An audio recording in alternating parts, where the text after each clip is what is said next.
أعوذ بالله من الشيطان الرجيم بسم الله الرحمن الرحيم الحمد لله رب العالمين الصلاة والسلام على أشرف الأنبياء والمرسلين سيدنا ونبينا أبي القاسم محمد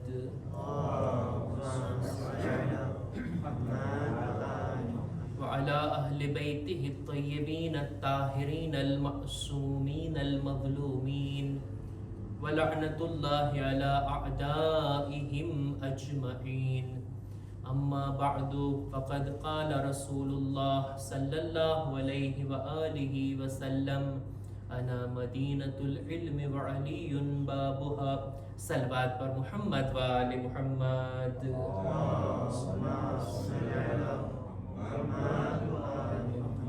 21મી માહે રમઝાનનો ગમનાક દિવસ પૂરો થઈ રહ્યો છે અને આપણે બધા રોઝે શહાદતનો પુરસો ઝમાનાના ઇમામની ખિદમતમાં પેશ કરવા માટે હાજર થયા છીએ। અમીરુલ મુમિનીન આ દુનિયાથી ગયા, એમની ગમનાક અને દર્દનાક શહાદત આ દિવસની અંદર ફક્ત મૌલા અલીના ફરઝંદો જ યતીમ નથી થયા, બલકે પૂરી ઉમ્મત યતીમ થઈ છે। હદીસમાં મળે છે ને, રસૂલે ખુદાનો કૌલ એમનાથી નકલ થયું છે કે અના વ અલીયુન અબવા હાઝિહિલ ઉમ્મા, હું અને અલી આ ઉમ્મતના બાપ છીએ। અને રસૂલની રહેલત તો થઈ ગઈ હતી, ત્યારબાદ હવે અમીરુલ મુમિનીન હતા, એમની પણ રહેલત બાદ, એમની પણ શહાદત બાદ આખી ઉમ્મત યતીમ થઈ છે। આજના ગમનાક દિવસ, આજની આ તારીખ કે જેની અંદર કૂફાના યતીમોને પણ હવે યતીમીનો અહેસાસ થશે। જ્યાં સુધી મૌલા અલી મૌજૂદ હતા, કૂફાના યતીમો પણ યતીમ હોવાનો અહેસાસ નહોતા કરતા। એવી રીતના ઇમામ યતીમોનો ખ્યાલ રાખતા, એવી રીતના બેસહારા લોકોની મદદ કરતા અને ગુમનામ તરીકાથી હમણાં મસાઇબની અંદર રિવાયતને હું બયાન કરું છું, એ પહેલા મૌલા અલીની ફઝીલતના બારામાં, એમની મોહબ્બતના બારામાં હદીસની અંદર મળે છે કે જો દુનિયાના તમામ લોકો અલીથી મોહબ્બત કરવા લાગી જાત ને તો ખુદા જહન્નમને ખલ્ક ના કરતે। આ અમીરુલ મુમિનીનની મોહબ્બત છે કે જે ઇન્સાનને આખિરતની અંદર કામયાબીની મંઝિલો સુધી લઈ જાય છે। આ મોહબ્બત જે આપણા દિલોમાં છે, એમની ખુશીમાં ખુશ અને એમના ગમમાં આપણે ગમગીન થઈએ છીએ, આ કોઈ મામૂલી વાત નથી। આ મોહબ્બત કામ લાગશે ક્યારે? આખરી વક્તમાં, છેલ્લા સમયમાં। જો જિંદગીમાં અલી અલી કર્યા હશું ને, તો મુશ્કેલ સમયે જ્યારે બદનથી જાન જુદા થઈ રહી હશે, ત્યારે સખ્તીના સમયે આ મોહબ્બત છે જે કામ લાગશે। ખુશનસીબ છે એ માણસ કે જેને આખરી સમયમાં અમીરુલ મુમિનીનના દીદાર થાય।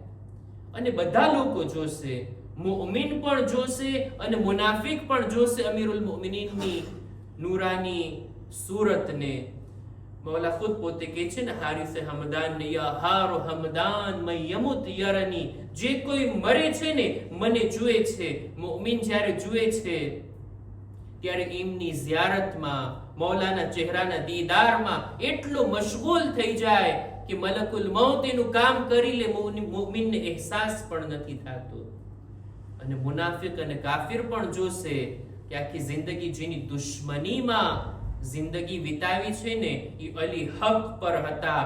આજે અલીને સારી સુરતમાં જોઈ અને પોતાને જહન્નમી તરીકે જોઈ અને મુનાફિક આ પછતાવાની સાથે પોતાની જાન આ દુનિયાથી છોડશે। અમીરુલ મુમિનીનની મોહબ્બત ઇન્સાનને કેટલા ખુશનસીબી તરફ લઈ જાય છે। એક દિવસ રસૂલે ખુદા પોતાના અસહાબની સાથે બેઠા હતા અને અમુક ગુલામો એક ગુલામનો જનાઝો લઈને જઈ રહ્યા હતા। એ જમાનામાં ગુલામની કોઈ અહેમિયત નહોતી, કોઈ કદરો કિંમત નહોતી। ગુલામને જ્યારે એનો ઇંતકાલ થઈ જાય તો કઈ ઇજ્જત એહતરામની સાથે નહીં, બલકે 4 ગુલામો ઉઠાવી અને એક જગ્યા પર એને દફન કરી દેતા. ગુલામ લોકો આ ગુલામના જનાઝાને લઈને જઈ રહ્યા હતા. રસૂલે ખુદા એ જનાઝાને અટકાવે છે, બતાવો જોઈએ કોનો જનાઝો છે. એનો ચહેરો ખોલવામાં આવ્યો. રસૂલે ખુદા કહે છે, એ અલી, આને ઓળખે છે? આ બની નજ્જારનો ગુલામ, એનું નામ છે રિયાહ. તમે ઓળખો છો આને? મૌલા અલી કહે છે, હા યા રસૂલલ્લાહ. આ ગુલામ જ્યારે પણ મને જોતો ને એટલો રાજી થઈ જાતો, એટલો ખુશ થઈ જાતો અને મારી બાજુમાં આવીને કહેતો, એ અલી, હું તમારાથી મોહબ્બત કરું છું, હું તમને ચાહું છું. મૌલા અલી કહે છે, જ્યારે મેં આ શબ્દો કીધા ને એટલે રસૂલે ખુદાએ તરત જ આ ગુલામને ગુસ્લો કફન આપવાનો હુકમ આપ્યો. એનો ગુસ્લો કફન આપવામાં આવે. પોતાનો લિબાસ રસૂલે ખુદા કફન તરીકે આપ્યા અને કહે છે, આને બાકાયદા ઇજ્જત એહતરામની સાથે નમાઝ પઢાવી અને ત્યારબાદ દફન કરવામાં આવે. એની લહેદ અને કબ્રને પણ રસૂલે ખુદા પોતે બનાવ્યા. એની અંદર ઉતરે છે રસૂલે ખુદા. અને આ ગુલામને જ્યારે કબ્રમાં દફન કરી દીધા ત્યારે રસૂલે કીધું, આની તશીએ જનાઝામાં મલાઈકા પણ હાજર થયા છે અને અત્યારે એને કબ્રની અંદર આલમે બરઝખમાં એ અલી જે કઈ નિમતો મળી રહી છે ને એ બધી તમારી મોહબ્બતના કારણે મળી રહી છે. આ અલીની મોહબ્બત કોઈ મામૂલી વાત નથી. ઇન્સાનને કેટલા ઊંચા દરજા સુધી લઈ જાય છે. આખિરતની અંદર ત્યાં ખબર પડશે, ત્યાં હકીકત જાહેર થશે કે અલી શું હતા અને અલીનો મર્તબો શું છે. અમીરુલ મુમિનીનની જ્યારે દફન વિધિ થઈ ગઈ, ઇમામની વસિયત પ્રમાણે કૂફાની બહાર મૌલા અલીને જ્યારે દફન કરી દેવામાં આવ્યા, ઇમામે હસન, ઇમામે હુસૈન અને ઇમામના અમુક ફરજંદો જ્યારે પાછા ફરી રહ્યા હતા, કૂફાના દરવાજાની બહાર એક નાબીના ઇન્સાન જમીન પર પડ્યો ગિરિયા કરી રહ્યો હતો, આંસુ વહાવી રહ્યો હતો. એને એવી રીતના રડતા જોઈ ઇમામ ત્યાં ઉભા રહી ગયા અને કહે છે, એ નાબીના શખ્સ, તું શા માટે રડે છે? શા માટે આ રીતના ગિરિયા કરે છે? તો એ માણસ જવાબમાં કહે છે કે મારું કોઈ નથી આ દુનિયામાં, મારી આંખો પણ નથી, હું બીમાર અને એકલો અહીંયા ખંડેરની અંદર રહું છું. 1 વર્ષથી આ શહેરમાં રહું છું. કોઈ અલ્લાહનો બંદો આવતો, મારી બાજુમાં બેસતો, મારી ખબર પૂછતો, મારા માટે જમવાનું લાવતો, મારા મોઢામાં લુકમા આપતો અને મારી સાથે વાત કરતો. આજે 3 દિવસ થઈ ગયા છે, એ અલ્લાહનો બંદો મારી પાસે નથી આવ્યો. હું એની રાહ જોઉં છું, હું એના ઇંતજારમાં છું. ઇમામ એનાથી પૂછે છે, શું તેને સવાલ કર્યો હતો એનું નામ શું છે? એ કોણ છે? તું એને ઓળખે છે? કે છે અવારનવાર મેં નામ પૂછવાની કોશિશ કરી પણ આ બંદે ખુદા પોતાનું નામ નહોતા બતાવતા અને કહેતા હતા કે હું ખુદાની ખુશી માટે તારી ખિદમત કરું છું. મારા નામથી તને શું કામ છે? બસ આટલું સમજી લે.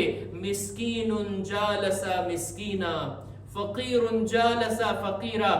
એક મિસ્કીનની બાજુમાં બેઠો છે, એક ફકીર બંદો આ ફકીર બંદાની બાજુમાં બેઠો છે અને આ રીતના મારી ખિદમત કરતો. અત્યારે હું એના ઇંતજારમાં છું. મૌલા સમજી ગયા આ બીજું કોઈ નહીં, મારા બાબા અલી મુર્તઝા હતા. પેલા નાબીનાને તસલ્લી આપતા કહે છે, એ બંદે ખુદા, જેની તું રાહ જુએ છે હવે તે ક્યારેય નથી આવવાના. એની શહાદત વાકી થઈ ગઈ, એને કત્લ કરવામાં આવ્યા. ઇબ્ને મુલજીમ એના માથા પર ઝરબત લગાડી. અત્યારે અમે એને દફન કરીને આવીએ છીએ. લ્યો અઝીઝો, આ સાંભળવું હતું. પેલો નાબીના તડપવા લાગ્યો, હાય આવા સારા હસ્તીને કત્લ કરી નાખવામાં આવ્યા. કોણે એના માથા પર ઝરબત લગાડી? એમનો વાંક અને ગુનો શું હતો? આ હસ્તી, આ મહેરબાન હસ્તી, હવે એના વગર હું દુનિયામાં કેમ રહી શકું?